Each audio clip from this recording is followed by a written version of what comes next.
শুভ সকাল বন্ধুরা, আমি দেবজানি। আমার আরেকটা মিনি ব্লগে তোমাদের সকলকে স্বাগত। আজকে কিন্তু আমি এটা চাউমিন বানাচ্ছি না, এটা কিন্তু সিমাই, যে সিমাই দিয়ে পায়েস করা হয় দুধ দিয়ে। তো এটা কিন্তু সেই সুজির সিমাই। তো আজকে কিন্তু আমি যেহেতু এটা সুজির সিমাই, তাই আমি আজকে কিন্তু এটা পায়েস করিনি, এটা কিন্তু আমি চাউমিনের মতো করে সুন্দর করে করে নিয়েছিলাম। ঘরে থাকা আলু পেঁয়াজ কেটে নিয়েছিলাম। এবার সুন্দর করে আলু পেঁয়াজগুলো লাল লাল করে ভেজে নিয়ে ওর মধ্যে কিন্তু একটু কাঁচা লঙ্কা কুচি, একটু আদা আর রসুনও গ্রেট করে দিয়েছিলাম। তারপর ওটা ভাজা ভাজা হয়ে গেলে শেষে ডিমটা দিয়ে আমি কিন্তু আগে থেকেই সেমাইগুলো কিন্তু সেদ্ধ করে রেখেছিলাম নুন আর হালকা একটু সাদা তেল দিয়ে।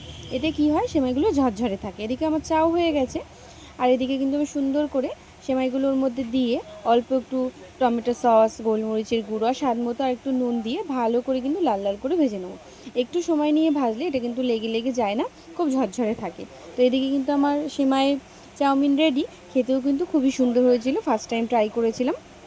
আর এদিকে আমি অফিস নিয়ে যাব বলে মাছ ভেজে নিচ্ছিলাম। এটা এক ধরনের নোনা মাছ, আমি নামটা ঠিক জানি না, তোমরা জানলে জানিও।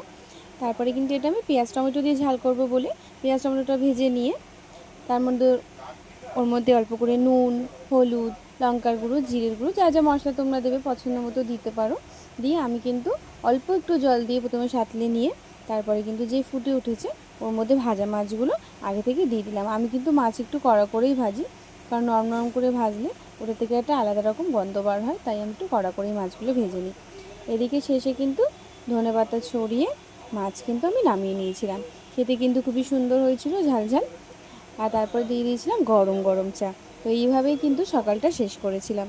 তো তোমরা কীভাবে টিফিন করেছো জানিও। টাটা বন্ধুরা, ভালো থেকো।